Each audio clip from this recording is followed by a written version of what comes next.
嗨，大家好，我是躺平叔，今天是2026年3月31号。这一期咱们聊一聊收入。大家都知道，现在消費不暢，消費不振，房子賣不掉，車子賣不掉，社零數據下滑，甚至社零的增速低於 GDP 的速度。歸根結底就是大家收入不好，口袋裡沒錢，怎麼刺激都沒用。所以說不約而同的，大家的要提高收入成了一個共識。那怎麼提高收入？喊口號你口袋鼓不起來，還有實打實的這個措施才能讓你的口袋鼓起來。今天財新網封面報道，它的標題叫怎樣增加收入，這個是3月30號第12期。我們看一看財新網它是怎麼報道的，怎麼樣增加大家的收入。咱們在節目中一直說，如果對收入避而不談，天天刺激什麼救樓市，刺激消費，但是就是不談收入，最終的結局是什麼？对吧？所有的政策實際上都起不到什麼作用，都達不到預期。不聊收入，只聊消費，這就是耍流氓，這就是坐而論道，解決不了問題。財新網這麼說的，他說，在連續2年中國人均國內生產總值超過 1.3 萬美元之際，一項直接關係居民錢袋子的專項方案首次被寫入中央文件。2025年10月，中共中央關於制定國民經濟和社會發展第15個5年規劃建議，就15規劃提出實施城鄉居民增收計劃。2026年3月，15規劃綱要亦將相關內容納入，明確提出制定實施城鄉居民增收計劃，有效增加低收入群體收入，提高中等收入群體比重，推動形成橄欖型分配格局。這個說法還是讓大家相當感興趣，或者叫振奮人心。橄欖型社會什麼意思？咱們以前我記得是上個世紀90年代，我們的政治課本上有介紹過，我們不叫橄欖型，那個叫纺錐型，跟橄欖型是一個意思，中間大兩頭小，纺錐型什麼意思？特有錢的和特窮的人少，中產這中間階層人最多，就這麼個意思。但是很遺憾是吧？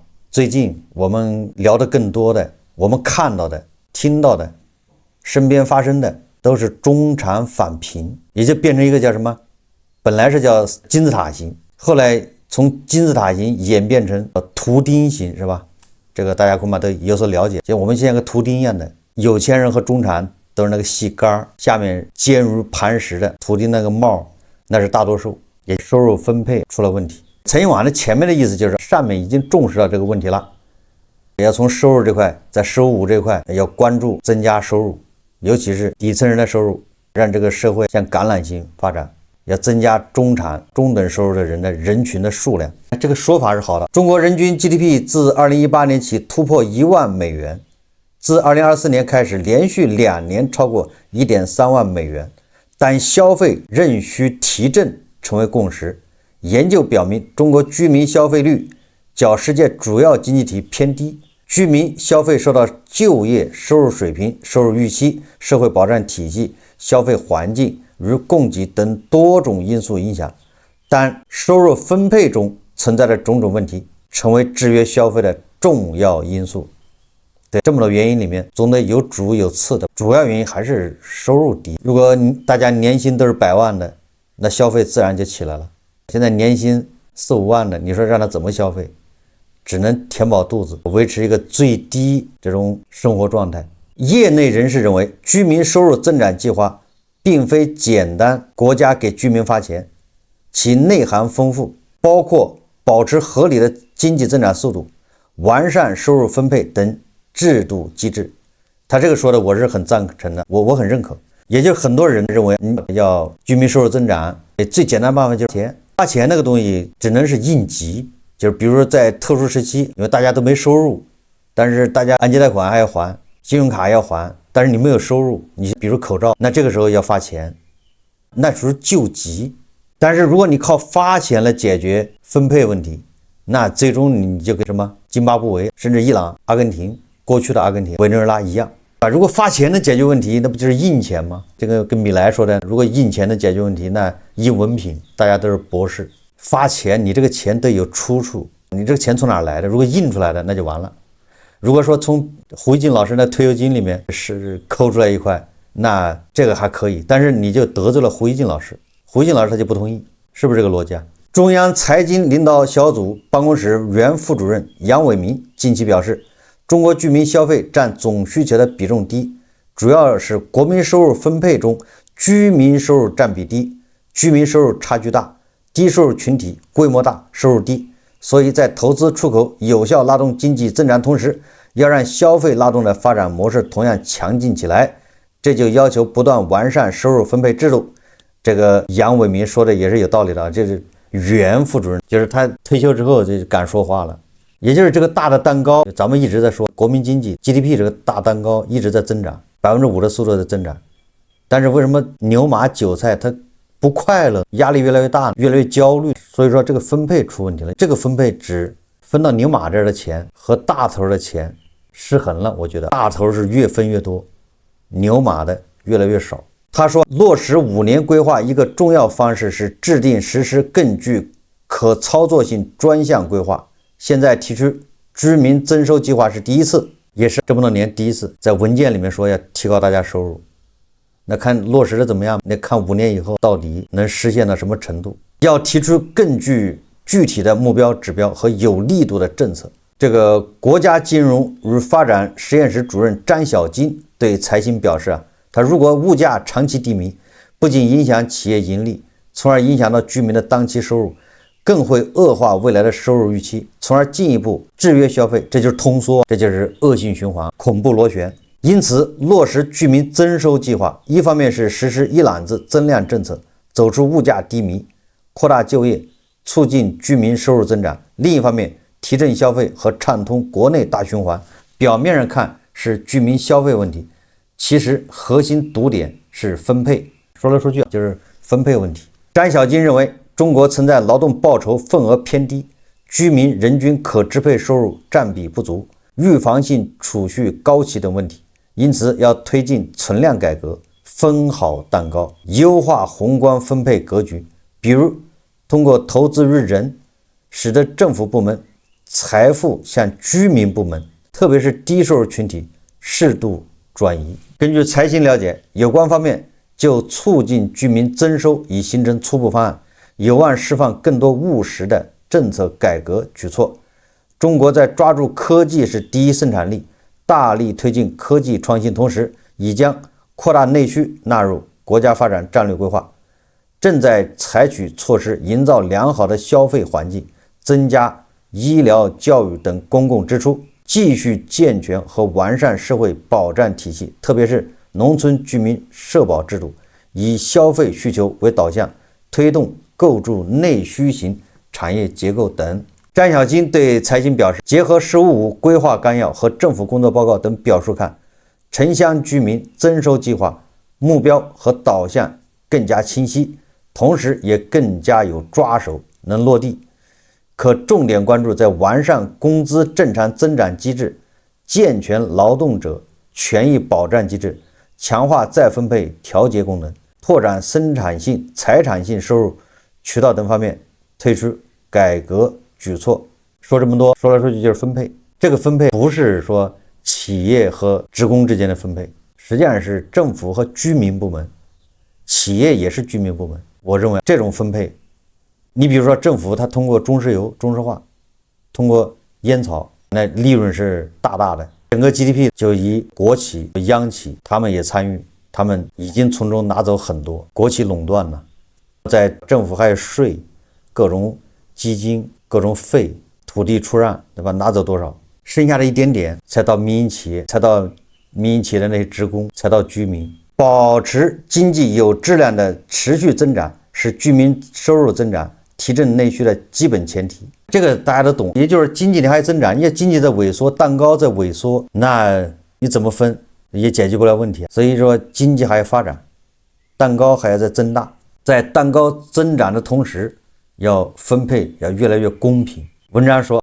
中等發達國家是中國為分階段推進實現中國式現代化自主提出的概念，國際上並無統一標準。2020年中等發達國家人均 GDP 平均值為33650美元，最低值這個指的是愛沙尼亞為25059美元，同期中國人均 GDP 為105 500美元，還存在較大的差距。中國從2018年人均 GDP 突破1萬美元到2024年首次超過 1.3 萬美元，用了6年，其中還經歷了3年新冠疫情，這與美國和日本實現同等跨越，分別用了3年和5年，實際相差無幾。按照2035年人均 GDP 達到2萬美元以上，比2020年翻一番這樣一個遠景目標來倒算，未來10年中國經濟年均增速需要達到 4.17% 以上，也就是 GDP 保持在 4.17%， 那麼到2035年呢，那咱們人均 GDP 就是2萬美元以上。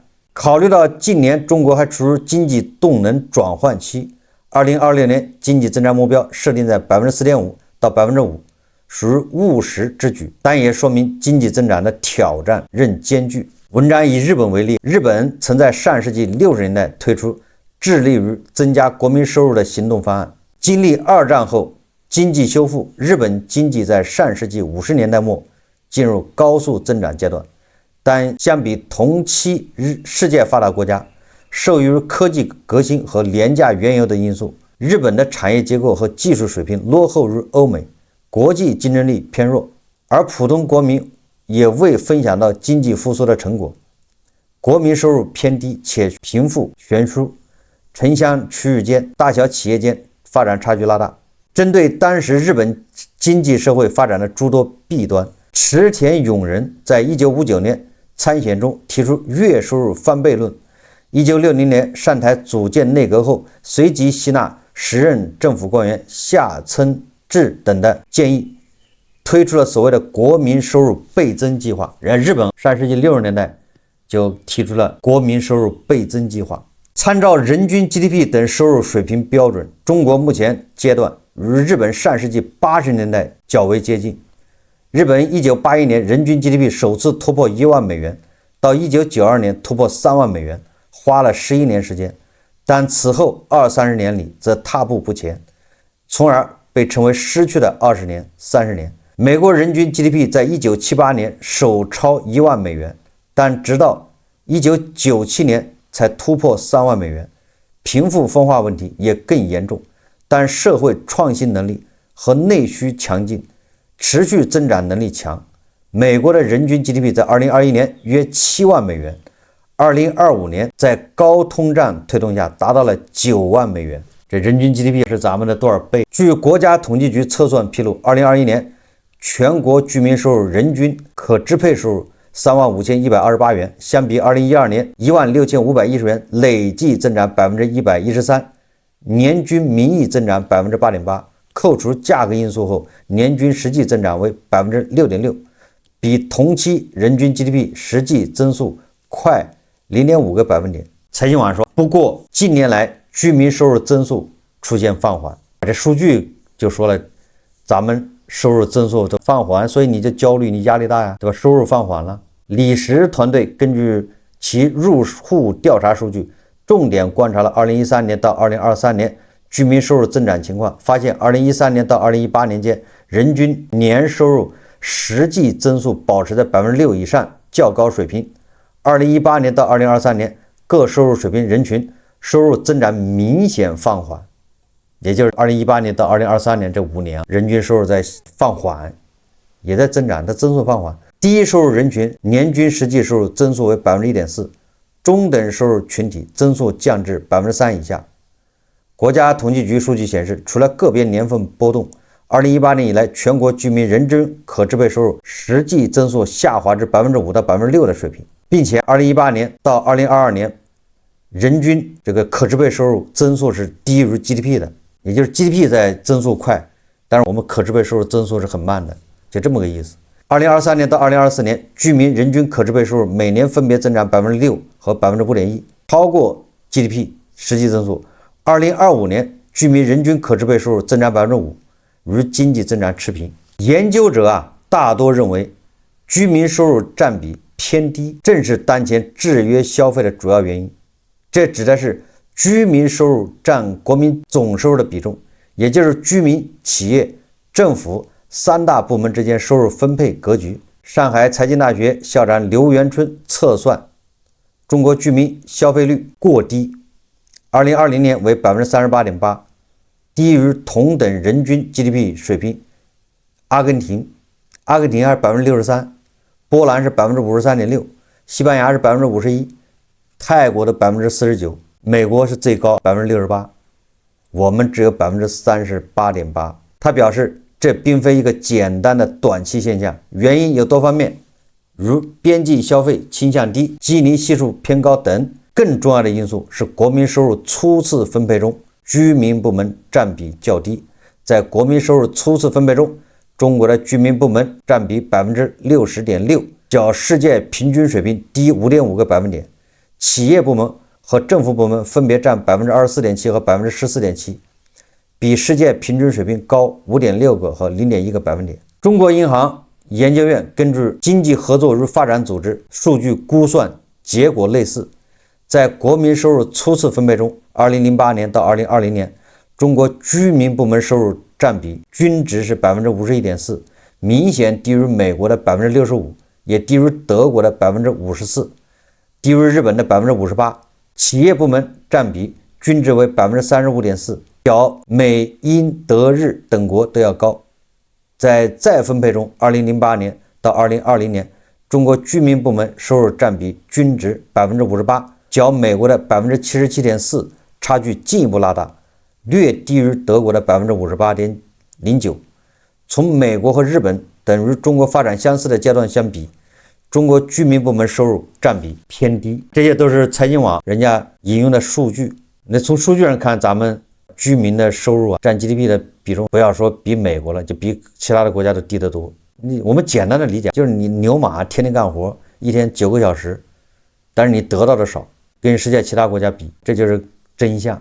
不要理解那麼複雜呀。創造了100塊錢價值，美國是，對吧？70塊錢牛馬拿走了，那咱們這只有40塊錢牛馬拿走，或者30。這樣比喻有利於你理解，但是事實上未必是這麼簡單。簡而言之，長期以來中國企業保留的利潤比例偏高，可能是想更多融入研發和再投資，但也可能是现有一些制度約束不合理造成的。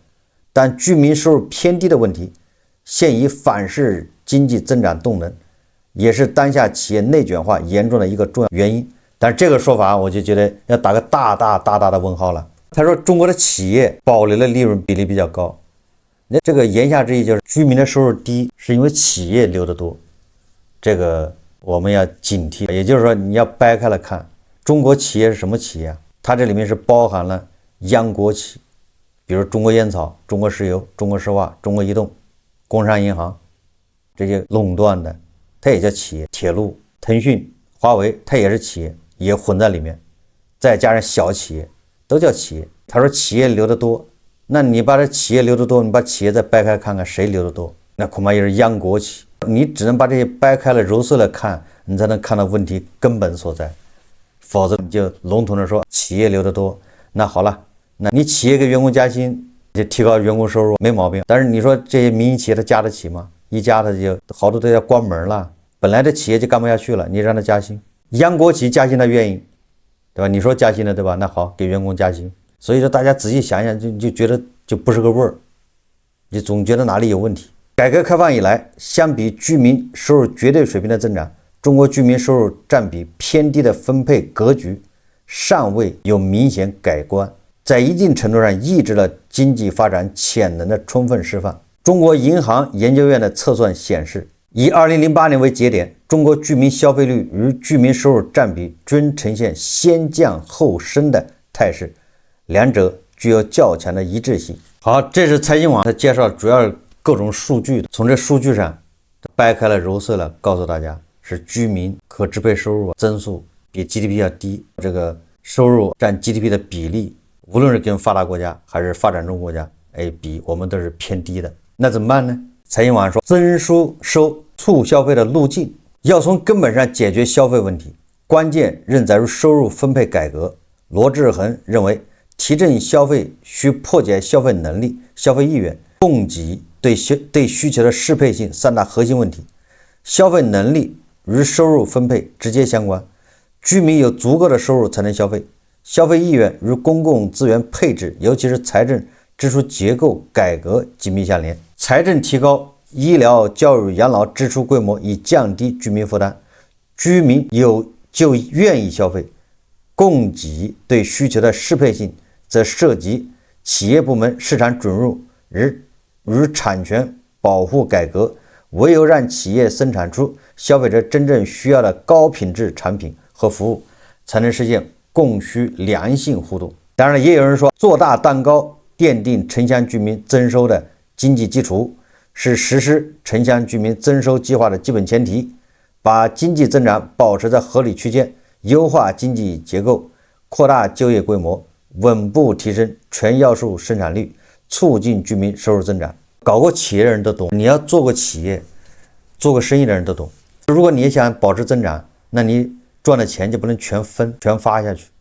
如果你一個企業今年賺100萬，100萬全發下去，股東分一分，員工發工資，好，沒了，第二年接着幹，那你這個企業的抗風險能力、可持續發展都會有問題。那企業節約可能要留50%，對吧？用來這個提高技術、研發等等，就是要為未來發展做規劃準備。那你得留錢，你只能拿50%來分，這叫平衡。你既要兼顧到当下大家多拿點錢，也要兼顧着這企業未來還要發展，所以這就是一個平衡了。那你留下本錢，那就是為了做大蛋糕。也反過來說，你為了做大蛋糕，你就還得留點本錢，你不能全分了。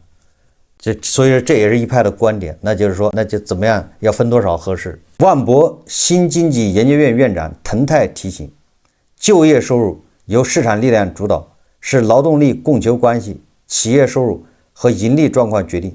在企業收入增速放緩甚至下滑，盈利減少或虧損的情況下，強行要求企業給員工漲工資，勢必帶來就業的減少，這就是殺雞取卵。這就是我說的，如果你簡單的認為這分配是企業和居民之間和員工之間分配出問題了，讓企業漲工資，那好的企業就一關門，就業更少，是不是這個邏輯？實際上，企業也要減負，提供80%就業的是那些私人企業、中小企業，它提供了80%的就業，而這些中小企業面臨的是減負的問題，因為大部分中小企業是面臨着關門，它賺不到錢，你這個時候還讓它加薪，那不是反過來了嗎？就把企業的那些隱性成本都要去掉。這就是為什麼你看好多地方小餐館、門面房、大街上，对不对？大家咱看過新聞的，一到什麼檢查，好，人家乾脆停業3天，把門一關，讓你檢查，人走了。為什麼？消防檢查、各種檢查、衛生檢查，你一檢查就要罰款，你一罰款，人家根本就罰不起，所以乾脆關門停業，是吧？這種新聞很多，從什麼海南。從廣東一直到東北都有。我說的這意思，這就是隱性成本。那企業都是苦不堪言，這就是營商環境。所以大道理誰都會講。經濟學家這專家在這算賬，把數據扒拉去，沒毛病。但是問題是，這些數據背後有很多不為人知的這些隱秘的角落，這些東西一般人也不敢拿出來講。羅志桓他說，工資增長是由市場主導的，工資增長的前提是就業穩定和企業盈利，漲薪的錢不是天上掉下來的，做大蛋糕才能多分。因此，工資增長的核心是採取更加積極有為的宏觀政策，擴大總需求，穩定就業。這個路子就又是有問題了。他建議以健全工資增長長效機制為核心，加快實施城鄉居民增收計劃，可研究探索中央設立城鄉居民增收專項引導基金，借鑑財政貼息模式，對主動為職工漲薪的企業給予適當補貼，適度提高在職人員收入，適當放緩退休人員相關待遇上調速度，穩住並適當提高基層一線公務員和部分事業單位職工工資待遇，逐步縮小財政對不同群體養老金補貼差距，暫緩機關事業單位退休養老金上漲步伐，也就是說把胡錫進老師退休金就不要漲了，這意思啊。那農民的呢就多漲一漲，低收入的多漲一漲，高收入的就不給他漲了退休金。這個建議咱們都理解，因為都提過，但問題的核心不在這兒。它推動農村土地市場化流轉，完善農產品最低價格收購政策，提高農民收入，這些收入辦法都是理論上的，都可以，沒毛病，理論上可以這樣，但實際上沒有用的。比如說我這個企業我要提高利潤，那我是不是就要捲？我只有提高了利潤，我才能加薪。那我怎麼提高利潤？不就捲，對不對？怎麼捲？因為咱們都是同質化，我是做汽車的，你也做汽車，你那一套我也懂，我這一套你也懂，都是大字負責吹牛，小字負責免責，大家都是抄，對不對？互抄，那就卷唄，越努力越卷，越卷越累，最後卷到最後還是降價，利潤還是越来越低，產能過剩，這個已經走不過去了，對不對？就是說你再從企業這兒下功夫不行了，已經，這專家還在這出這樣的主意就沒有用，實際上是這個應該是大頭這一塊要少拿。這是第一個最好的辦法，是大頭少拿，把這錢給小頭，給這些韭菜，他自己會花，他知道該怎麼辦。這是第一個最好的辦法。好，第二種辦法是什麼？就是大頭拿了錢也沒關係，你多拿也行，你多拿的錢你不能浪費，你要讓它產生效益。你多拿的錢用在公共服務，用在這社會保障，用在醫療保險，這沒問題，讓它產生效益，讓它增值也可以。那無非就是像大頭多拿錢，那这把咱们建成像北歐那樣的高福利社會也行。問題是大頭把錢拿出來浪費了，變成跑冒滴漏線。第一個，咱們昨天節目說了，你說一個200億財政收入的一個城市，他搞一個規劃就要花2個億，那2個億變成誰的錢了？各個地方修廣場、仿生椰子樹，修老幹部療養中心，修那宏偉的工程，你要花錢去維護，修高鐵站沒人，也要砸錢進去維護，變成這樣全浪費，還變成貪官的財產了，轉到國外去了。一個村級單位村委會1年打印費就要10萬，那你說牛馬他能不累嗎？所以說來說去都是這個，然後說還是指着企業提高效率，企業你一增加了收入，那別人就會降低收入，對吧？競爭，因為你這市場就這麼大，你小米汽車多賣了，那別的廠家的就少賣點嘛，這個道理懂吧？你小米的員工工資加了1000，別的企業工資發不出來，對吧？這還是合理的競爭。你小米越努力，其他的汽車廠商恐怕就更加要走向倒閉，是不是這個邏輯啊？所以我們關注的應該是大頭和小頭的分配。你央企、國企、壟斷企業，你搞走那麼多錢，這個錢用來幹什麼？給自己員工發工資、加薪，那合適嗎？你是通過壟斷，對不對？你是拿着國家的資源賺的錢，不是你的本事賺的，不是你在市場上拼賺的。你如果是市場化，你像小米這樣的，你市場化，那你不管怎麼忽悠賺的錢，那你年薪1000萬、1個億，人家也說不了你什麼。但是你是拿着國家的壟斷的牌照，給你發50萬年薪都算多啊，壟斷的誰不會幹啊？所以說你看煙草行業工資那麼高，有道理嗎？合理嗎？他就應該按照平均工資，咱們叫人均可支配收入是多少，就應該給他發多少。所以說分配不合理，主要體现在這，不在什麼企業，就是民營企業怎麼去提高效率，怎麼去競爭。所以財經網說，這些專家說還有幾個建議，但是建議挺長的，增收促消費的路徑，一個是提高工資收入，完善最低工資制度，這些都是有問題的。因為你完善最低工資制度，好，最低工資提高了，這個負擔還是企業來掏，對不對？問題是剛才說了，這企業都要倒閉了，你讓他掏。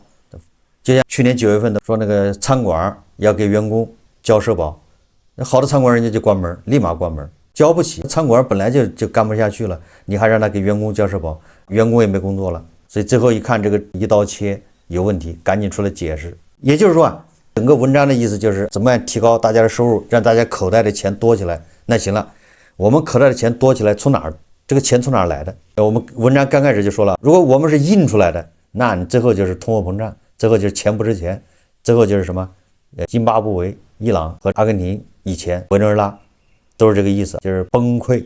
所以說你印錢肯定不行。所以什麼很多人吹什麼放水，那是不可能的，那沒用，飲鴆止渴。好了，那這個錢你口袋的多出錢，那一定是別人那兒少的，对不對？如果蛋糕不變，蛋糕就這麼大，那麼你多出來那點錢一定是別人少的錢。那少的那人他就不幹，他就不願意，他肯定千方百計阻撓。為什麼我少？就胡一金老師，你說他現在退休金25000，你說只給他15000，還1萬扣了，分給10個農民，那胡一金老師他肯定不會情願吧？而且你這麼做也沒有道理，你這麼做那最終是整個社會沒有活力，那反正都一樣唄。所以這也不行，壓力也大。所以說蛋糕還要適當的增大，蛋糕還要往大裡做，在大裡做的同時，那蛋糕粉把多出來的部分怎麼樣給這個低收入群體傾斜，這個是最好的辦法，也就是阻力是相对比較小的一個辦法。但是這些都不能解決根本問題，所以是什麼？根本問題是要透明，不能有跑冒滴漏浪費，不能是宰賣爺田，花別人的錢不心疼。所以總體上最好的办法是大頭掌握的錢越來越少才对，把這錢盡量分給個人，讓個人自己去打理，自己对自己的錢負責任。所以這個就要求政府低稅負、低成本。大家知道，政府它不光有收各種稅，增值稅、消費稅、個人所得稅，各種稅收，這只是之一。他還賣地還有收入，賣地還是什麼行政事業收費，還是罰款，他收錢的地方多了。這還不算，他還通過國企還要賺錢，與這個民營企業爭利，這就是問題所在。把錢弄走了，沒有用在好鋼，沒有用在刀刃上，沒有產生這個應有的價值。我們做的蛋糕越大，拿走的越多，它並沒有產生更好的價值，比如說社會福利的提高，公共服務更好的都没有，這才是根本原因。牛馬過得不舒服的根本原因。所以你如果從別的地方開刀，解決不了問題，只會越來越亂。這都是理論上的，你什麼又是最低工資啦，又是這個提高什麼社保了，公司給你都交社保等等，這些無非把個人的困難轉嫁給公司，轉嫁給企業，那企業本來就不行了，那他再負擔重一點就黄。所以說給農民這個養老錢增加個100一個月，沒錢也不願意。這個年年開會，人大代表什麼這些委員都提議是吧？討論很熱鬧，但是年年這不就漲20嗎？但是你說一修什麼工程，對不對？一搞什麼編制，幾個億都是小錢，眼都不帶眨的，這就是問題所在。當然了，以好的現象是什麼？咱們得承認，現在人家已經重視到要提高收入了，只是他能不能做得到，那咱們只能以观后效。至少重視总比他不知道这事要强得多。他已經知道要消費靠刺激不行了，這個樓市靠救也不行，歸根結底還是要提高韭菜的收入。能得出這麼一個結論就不容易了。要啥自行車啊？好，這期節目我們就聊到這裡，感謝大家收看。如果喜歡我的節目，歡迎訂閱轉發，也可以在下方留言評論，謝謝大家。